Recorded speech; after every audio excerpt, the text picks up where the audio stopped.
Hey, what's up guys, Gaurav back with the video, and guys, in this video I'm talk about my experience of using iPhone 13 Pro after a month now, so let's begin. So guys, this is my iPhone 13 Pro. As you can see, I have the Sierra blue color, which is a new color option in iPhone 13 Pro and iPhone 13 Pro Max. So I have been using this phone for a month now. I bought this phone on the 26th of September. So it's been a month and a half month that I'm using this phone. So I'm gonna divide this review between various segments such as build quality, display, screen, camera, etc. So let me just start with the build quality first. Talking about the build quality and durability of iPhone 13 Pro, the frame of the phone is made up of stainless steel, which has been colored in blue to match the color of the phone. The stainless steel sides has done a pretty good job preventing any scratches, but it gathered a lot of fingerprints. The back of the phone is matte with glossy Apple logo and the camera bump, which I don't like. I wish we had the matte camera bump like we have on the regular iPhone 13 or iPhone 13 mini. Talking about the screen, we have the ceramic shield on the front glass, which has done a decent job of preventing any scratches, although I would recommend to use a screen protector. Talking about the overview of the phone, on the right side we have the power unlock lock button. On the bottom we have a lightning port and speakers. On the left side of the phone there is the mute unmute switch, volume up and down button and a SIM slot. We don't have anything on the top of the phone. Talking about the sides of the phone, we again have the flat side that we also had on the iPhone 12 series, and it has been continued over the iPhone 13 series. Even the iPhone 13 mini have the flat side. So I happen to like this design more than the previous iPhone model. For example, I have the iPhone 11 Pro over here, and we have the rounded sides over here on this phone, but on the iPhone 13 Pro we have the flat side, which gives more secure feeling while using the phone or while just holding the phone. So I love this flat side design more than the rounded side design. Talking about the display quality and the screen quality of this phone, we have a 6.1 inches screen on this phone, and the iPhone 13 Pro Max have a 6.7 inches display. Both the phones have 120Hz or ProMotion display as Apple called it. Both the phones has the OLED screen. I must say the screen quality is top notch. The viewing experience is great on this phone even in the broad daylight conditions. The ProMotion display is actually a variable refresh rate which can go up to 120Hz but down as up to 10Hz depending upon what's happening on the screen. For example, if you are scrolling through the Instagram or YouTube, then it can go up higher refresh rate, but if you're reading some text or not scrolling much, it can stay at 10Hz to save the battery. Trust me, I will get back to the battery a bit later, but display on this phone is excellent. Let me just play some video on YouTube. As you can see, I was playing this video. It's a 4K video and you can get a better idea of how's the screen quality on this phone. So as you can see, the screen quality on this phone is pretty good. The viewing experience is also pretty nice. You can view the content from either of the sides and you will not find any kind of issue while watching the video or consuming the content. Talking about the audio quality on this phone, we have the stereo speaker on this phone and the sound quality is pretty good on this one. So let me just play a song so that you can get a better idea of the sound quality.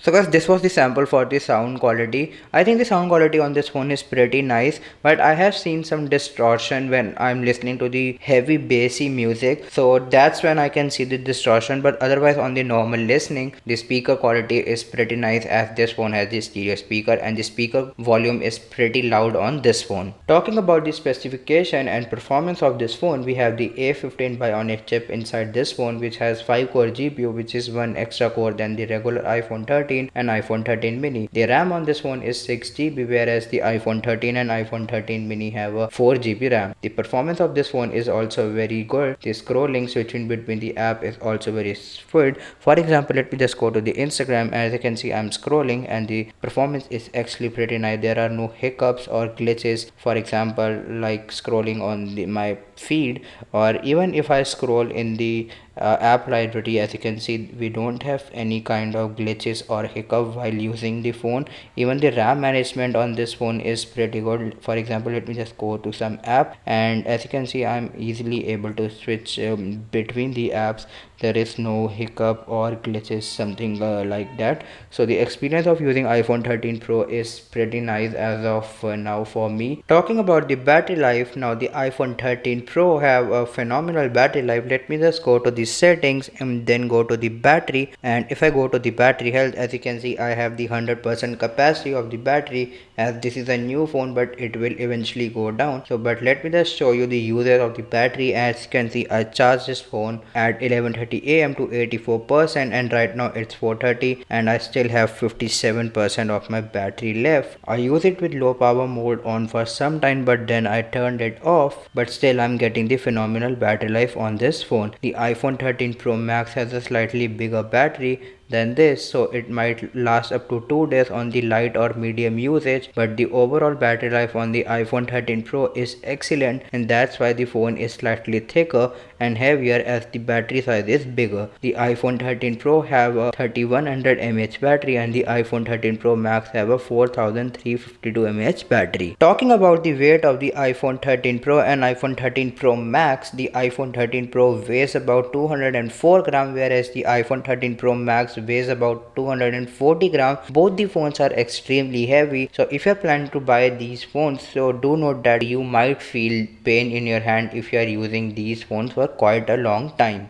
Talking about the heating issues, the phone does not get too hot as last year's iPhone 12 Pro. My brother and my roommate have iPhone 12 Pro, but the phone that my roommate has don't dim the brightness to the lowest level when he uses the phone in outdoor condition, but I have noticed that my brother phone gets the brightness pretty low when he uses the phone in the outdoor daylight condition. So it maybe depend upon the phone that you have. Maybe some issue is there with my brother's phone, but as my roommate iPhone 12 Pro doesn't have the heating issue, so it can be a hardware thing. I have not noticed this with the iPhone 13 Pro. So guys, now I'm gonna talk about the security on iPhone 13 Pro. Apple has given us the Face ID, but we don't have any Touch ID in the power button or under the display. I think Apple could have given us the Touch ID option, because in these time we are wearing masks, so Face ID doesn't work while you're wearing a mask. So I think Apple could have given us the Touch ID option like they have given in the iPad Air in the power button. So Apple must have given this feature of Touch ID, but Face ID is actually more secure. I completely agree with that, but it doesn't work while wearing a mask, so it can be a problem while driving or riding a bike, or when you are in outdoor situation. You can't unlock your phone, although you can use an Apple Watch to unlock your phone, but for that you need to buy Apple Watch as well. That's another expense that you have to make. Although Face ID is actually pretty good, but it hasn't improved over the year. When it was first launched with the iPhone 10, it doesn't work at various angles. I really hope that it will improve. It's good that we have the Face ID, but I think Apple must have improved this. I really hope that they improve the Face ID with the iPhone 14 series.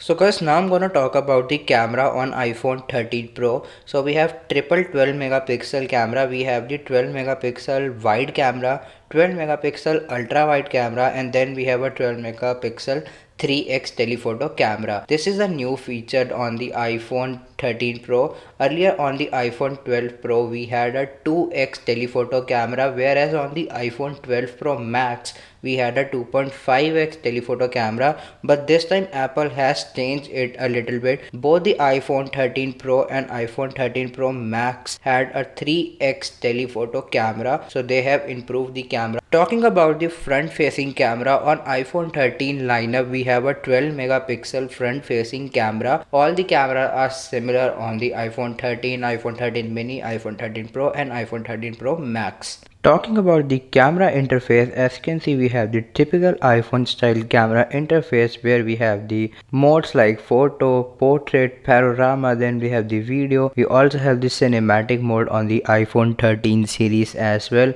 Then we have the slow motion and then the time lapse feature as well.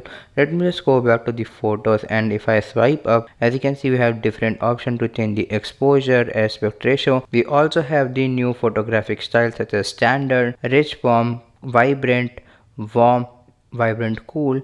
So these are baked in. Basically you can set one of these, and whenever you exit the camera app and when you reopen the camera app, you will find the same preset applied to your photos. So guys, now I'm gonna talk about a feature which is specifically available on iPhone 13 Pro and iPhone 13 Pro Max, which is called Apple ProRes. So if you go to the settings and scroll down a little bit for the camera, and if you go onto the camera, and there we have the option for format. Once we click on the format, at the bottom there is the option of shooting the Apple ProRes. This feature won't be available on the iPhone 12 Pro or iPhone 12 Pro Max, nor it will be available on the regular iPhone 13 or iPhone 13 mini. The ProRes feature shoots a raw video which gives much more control in the post production or in the edit, but the size of the ProRes video is very large, and I have seen that people on Twitter complaining about the transfer speed, as it is a large file and transfer speed via lightning cable or port is very slow. Also, you can't shoot ProRes video in 4K if you have the base model of the iPhone 13 Pro or the iPhone 13 Pro Max, which is the 128 GB. Now if I talk about the photo quality, they are typical iPhone style photo, natural colors and very good looking photos. The nighttime photos are also fine, but we don't have any pro mode or the manual mode in the camera. I mean, it's a pro line phone, but we still don't have any manual control over the camera setting. Here are some example of the photos. As you can see, they came out very nice, typical iPhone colors and iPhone type images. Also guys, I have noticed one more thing. When you're clicking photos at night and if there is a little bit of light source, you will see a little white spot. As you can see in this image, this issue was present in earlier iPhones as well,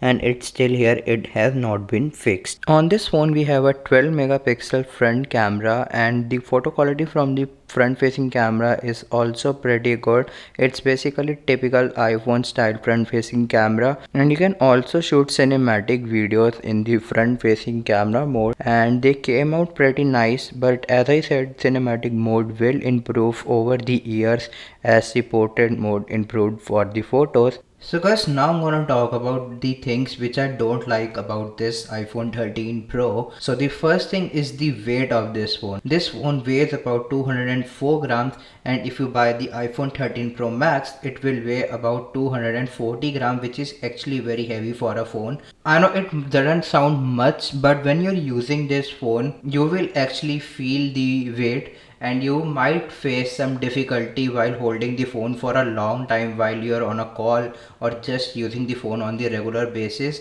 It will feel very heavy in your hand. So weight is the thing which I don't like about this iPhone 13 Pro. I know that it has a bigger battery, which is beneficial. There are lots of other phones with the bigger battery, but they are much lighter than the iPhone 13 Pro. So guys, the next thing which I really hate about the iPhone 13 Pro is it still has a lightning port at the bottom. We are in the world of USB Type-C port. Everything from the iPad Air, iPad Mini, iPad Pro have a USB-C port. Even the MacBooks have USB-C port, but iPhone still support the lightning. So Apple could have easily added a Type-C port, but they have chosen not to add the Type-C port. So I really hope that Apple will add a USB-C port before going portless with the next iPhone or the next to next iPhone. So that's the really bad thing, that we have a lightning port on the iPhone. So that's one thing I really want, that we have a Type-C port on the iPhones as well, but still it's not the case with the iPhone 13 Pro. So guys, now I'm gonna talk about the third thing which I really hate about this iPhone 13 Pro is the price in India. In India you will get the base 128 GB model for 1,09,000, whereas the 256 GB which I have here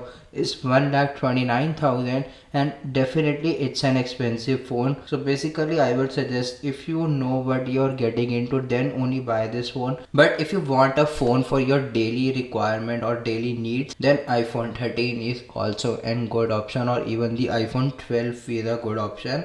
You can skip the iPhone 13 Pro as it's pretty expensive. So I really hope you enjoyed this video. If you do like the video, comment down below and subscribe to my channel. Thank you.